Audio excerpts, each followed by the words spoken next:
Американскиот патеписец Кристофер Делисо, кој речиси 6 години живее во Македонија, инспириран од убавините на нашата земја, издаде книга под наслов Скриена Македонија. For the most of Europe and the world, Macedonia is still a hidden place.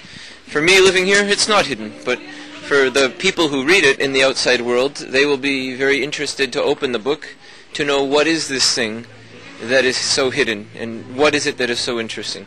So this is the major reason why they selected this title, I think.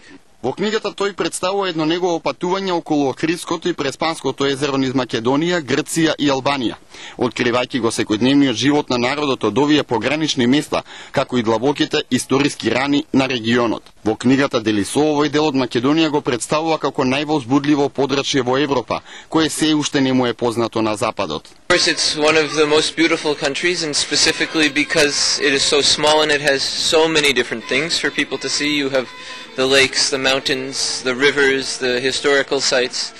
So really, even though it is a small country, tourists can spend weeks here, and depending on their interest, and not be bored. Изучувајќи македонската историја во изминатите 6 години за проблемот со нашиот јужен сосед, тој вели дека тоа е чист политички чин.